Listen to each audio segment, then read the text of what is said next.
नमस्कार दोस्तों, स्वागत है आपका डॉक्टर संजय वैद्य के यूट्यूब चैनल में। दोस्तों आज मैं doctor Sanjay Sinha, technical analyst working on new since last 27 years. इस जानकारीपूर्ण यूट्यूब वीडियो में हमारे साथ न्यू एनालिसिस की दुनिया में गहराई से जानने के लिए आपका स्वागत करते हैं। चाहे आप एक्सपीरियंस्ड इन्वेस्टर हो या अनुभवी ट्रेडर या ट्रेडिंग मार्केट में बिगिनर, न्यू एनालिसिस को समझने से निफ्टी की करंट पोजीशन में क्लियर विजन मिल सकती है, जो आपको up to date right judgement लेने में हेल्पफुल होगा। न्यू एनालिसिस के कोर प्रिंसिपल्स को जाने, वे क्या हैं और वे निफ्टी में कैसे काम करते हैं। हम न्यू एनालिसिस के building blocks, impulse and corrective waves के कंसेप्ट्स को समझाएंगे। समझे न्यू एनालिसिस निफ्टी के करंट सिचुएशन में क्यों मायने रखता है।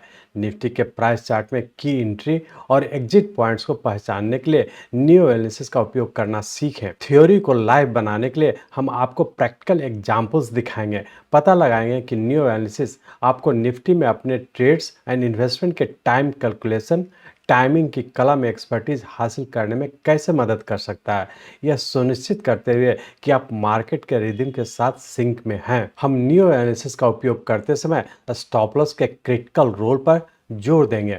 जाने कि अपनी कैपिटल की सुरक्षा कैसे करें और टर्बुलेंट मार्केट कंडीशन में लॉसेस को कैसे मिनिमाइज करें और गेंस मैक्सिमाइज करें। निफ्टी की प्रेजेंट स्टेट के बारे में जानकारी प्राप्त करें और समझें कि लॉन्ग पोजीशन अभी सबसे अच्छी स्ट्रेटजी क्यों नहीं हो सकती है। अपने इन्वेस्टमेंट्स और ट्रेड की सुरक्षा के लिए अल्टरनेटिव अप्रोचेस खोजें। हम आपको न्यू एनालिसिस में प्रोफिशिएंसी हासिल करने और आपकी Nifty trading and investing journey में सफल होने में मदद करने के लिए की टेक अवेज और एक्शनेबल टिप्स के कंसाइज समरी के साथ वीडियो को समाप्त करेंगे।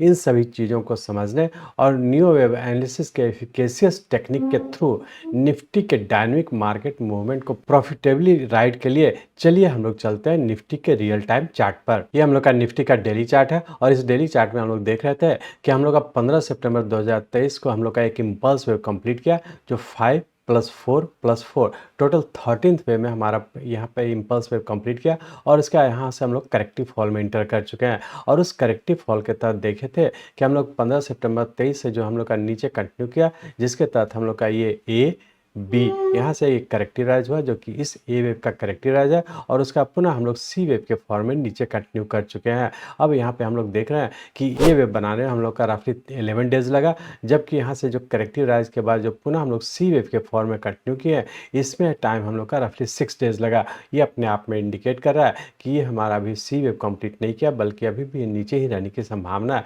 और उसके बाद हम लोग यहाँ पे हम लोग का नीचे पूरा करके एक करेक्टिव राइज में इंटर किया है, तो ये इंडिकेट कर रहा है कि सी वेव में अभी भी हम लोग कंटिन्यू है और अभी भी नीचे ही रहने की संभावना है। और ये जो राइज हो रहा है पिछले 5-6 दिन से जो हम लोग का राइज हो रहा है, ये इस वेव का करेक्टिव राइज है।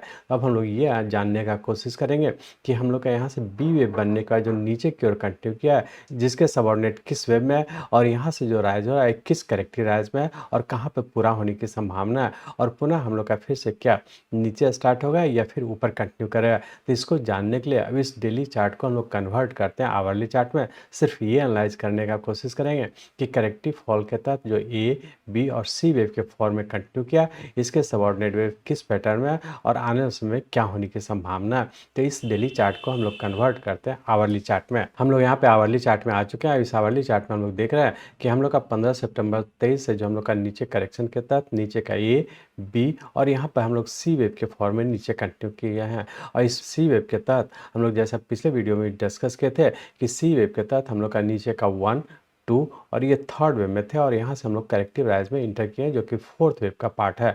और बहुत ज़्यादा संभावना है कि ये करेक्टिव राइज पूरा करके फिर से नीचे ही कंटिन्यू होने की संभावना है। अब हम लोग सिर्फ ये देखेंगे कि ये फोर्थ वेव के फॉर्म में जो ऊपर कंटिन्यू किया है, जिसका सबऑर्डिनेट वेव के तहत ऊपर का ए बी जो कि 3 और ये 5 में ऊपर जाने की संभावना है, जिसके तहत हम लोग का अभी भी ऊपर कंटिन्यू रहने की संभावना है। तो हम लोग ऐसा कह सकते हैं कि चूंकि यहाँ से हम लोग सी वेव के सबऑर्डिनेट वेव 1, 2, 3, 4 और फिर से फोर्थ पूरा करने के बाद फिर से फिफ्थ वेव के फॉर्म में नीचे कंटिन्यू हो जाने की संभावना है।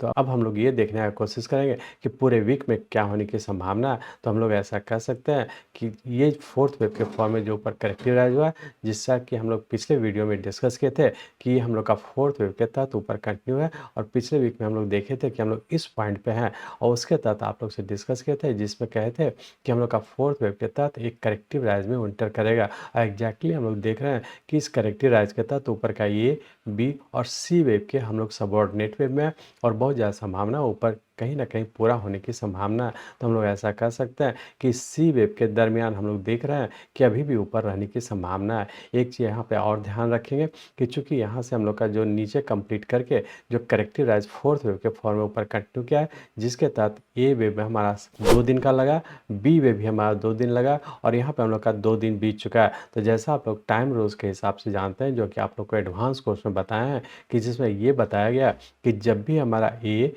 बी और सी तीनों में यदि इक्वल टाइम लगता है तो ये अपने आप में इंडिकेट करता है कि इसका मतलब ये सी वेव अभी भी कंप्लीट नहीं हुआ और बहुत ज़्यादा संभावना ऊपर रहने की संभावना है।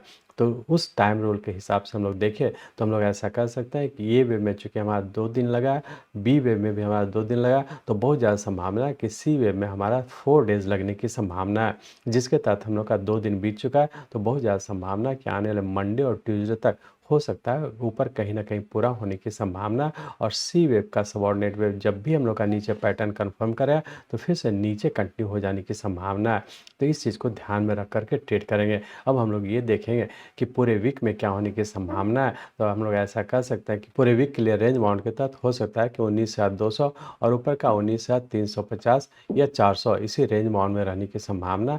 तो यदि 2 दिन की बात करें तो हम लोग नीचे के लेवल पर बाई करके ऊपर के लेवल पर प्रॉफिट बुक करें, लेकिन नीचे का स्टॉप लॉस को स्ट्रिक्टली फॉलो करेंगे। तो पूरे वीक के लिए हम लोग कहें तो नीचे का स्टॉप लॉस है 19,870 का। इस स्टॉप लॉस को ध्यान में रख करके डिक्लाइन पे बाई करें, लेकिन ऊपर के लेवल पर जरूर प्रॉफिट बुक करें, क्योंकि जब भी हम लोग का सी वेव पूरा करके नीचे पैटर्न कंफर्म करें तो फिर से नीचे कंटिन्यू होने की संभावना है। और यदि हम लोग वेरी शॉर्ट टर्म की बात करें तो वेरी शॉर्ट टर्म में हम लोग का जो ऊपर का स्टॉप लॉस है अभी भी हम लोग का 19,850 का ही है। इस स्टॉप लॉस को ध्यान में रख करके जो भी राइज हो रहा है करेक्टिव राइज हो रहा है, और करेक्टिव राइज पूरा करके फिर से नीचे ही कंटिन्यू होने की संभावना है। तो वेरी शॉर्ट टर्म में यदि शॉर्ट पोजीशन बना हुआ तो बनाए रखें, लेकिन उसका ऊपर का स्टॉप लॉस लगा 19,850 का, और बहुत ज़्यादा संभावना है कि फिर से इसका रेट एक बार 18,800 या फिर 700 से भी नीचे आने की संभावना है। तो इस चीज़ को ध्यान में रख करके ट्रेड करेंगे। अब हम लोग ये देखने की कोशिश करेंगे कि मंडे और ट्यूसडे को क्या होने की संभावना है। तो उसके लिए इस आवरली चार्ट को हम लोग कन्वर्ट करते हैं 15 मिनट के चार्ट में। यहाँ पे हम लोग 15 मिनट के चार्ट में आ चुके हैं। इस 15 मिनट के चार्ट में हम लोग देख रहे हैं कि बी वेव बनने का जो नीचे की ओर कंटिन्यू किया है, जिसके तहत नीचे का 1, 2 और थर्ड वेव यहाँ पूरा करके पुनः हम लोग फोर्थ वेव के फॉर्म में ऊपर कंटिन्यू कर चुके हैं। और इस फोर्थ वेव के तहत भी देख रहे हैं कि हम लोग का ए वेव 3 सबऑर्डिनेट वेव ए, बी और सी, यहाँ पे हम लोग को उससे बड़ा टाइम वेव का ये वेव का फॉर्मेशन हुआ। और यहाँ पे हम लोग यदि बी की बात करें तो ये भी हमारा 3 वेव में हुआ। तो इसके तहत हम लोग देख रहे हैं ए, बी और सी वेव यहाँ पे कंप्लीट किया, और पुनः हम लोग इस बड़े टाइम फ्रेम का हमारा बी वेव को कंप्लीट किया, और उसका हम लोग पुनः सी वेव के फॉर्म में ऊपर कंटिन्यू कर चुके हैं। इस सी वेव के तहत भी हम लोग देख रहे हैं कि यहाँ पे हम लोग का 1, यहाँ से हम लोग जब जीरो भी ट्रेंड लाइन ड्रॉ करें तो ये हमारा 2 हो गया, तो हम लोग 1 ए, बी, सी 2 हो गया। और बहुत ज़्यादा संभावना है कि सी वेव के तहत ऊपर हो सकता है 19,350 या फिर 400 या 500 तक भी जाने की संभावना है। तो इस चीज़ को ध्यान में रख करके हम लोग ट्रेड करेंगे। तो हम लोग ऐसा कर सकते हैं कि मंडे और ट्यूसडे के लिए रेंज बाउंड के तहत नीचे 19,200 और ऊपर का 19,350 या 400 इसी रेंज बाउंड में रहने की संभावना। नीचे का स्टॉप लॉस रखेंगे हम लोग 18,970 का। इस स्टॉप लॉस को ध्यान में रख करके मंडे और ट्यूसडे के लिए डिक्लाइन पे बाई करें, ऊपर के लेवल पर प्रॉफिट बुक करें। सिर्फ ध्यान रखें कि ये जब सी वेव पूरा करके जब भी नीचे एक पैटर्न कंफर्म करा छोटे टाइम फ्रेम में तो फिर से नीचे कंटिन्यू हो जाने की संभावना। तो इस चीज़ को ध्यान में रख करके और लेवल को ध्यान में रख करके ट्रेड करने का कोशिश करेंगे, और स्टॉप लॉस को स्ट्रिक्टली फॉलो करते हुए ट्रेड करेंगे। इस तरह से हम लोग कह सकते हैं कि हम लोग इंट्राडे में ट्रेड करते हैं तो लोअर स्टॉप लॉस को फॉलो करते हुए डिक्लाइन पे बाय करके ऊपर के लेवल पर प्रॉफिट बुक करें। यदि हम लोग पूरे वीक की बात करें तो वीकली पॉइंट ऑफ व्यू से भी हम लोग डिक्लाइन पे बाय करें, लेकिन लोअर स्टॉप लॉस को फॉलो करें, या फिर चाहें तो आप आप ऊपर के लेवल पर यदि शॉर्ट करते हैं तो अपर स्टॉप लॉस को ध्यान में रख करके ट्रेड करेंगे।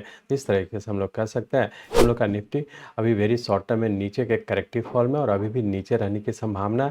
यदि पूरे वीक की बात करें तो अभी हम लोग का जो करेक्टिव राइज के तहत, जैसा पिछले वीक में हम लोग डिस्कस किए थे कि करेक्टिव राइज में रहने की संभावना जो कि फोर्थ वेव के फॉर्म में है, तो करेक्टिव राइज के तहत हम लोग का नीचे का स्टॉप लॉस को फॉलो करते हुए डिक्लाइन पे बाय करके ऊपर के लेवल पर प्रॉफिट बुक करें। यदि इंट्राडे में की बात करें तो हम लोग का नीचे का स्टॉप लॉस जो दिए उसको फॉलो करें, डिक्लाइन पे बाय करते हैं तो ऊपर के लेवल पर प्रॉफिट बुक करें। तो इस तरीके से टाइम फ्रेम को ध्यान में रख करके कि किस टाइम फ्रेम का आप ट्रेड करना चाहते हैं, अकॉर्डिंगली उसी हिसाब से डिक्लाइन पे बाय करें, इंट्राडे में ऊपर के लेवल पर प्रॉफिट बुक करें, लोअर स्टॉप लॉस को फॉलो करें।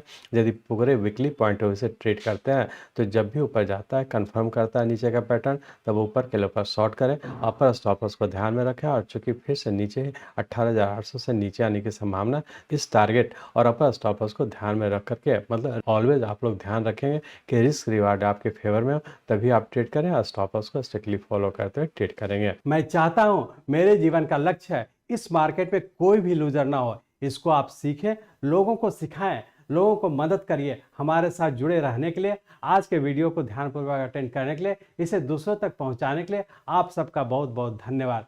जय हिंद।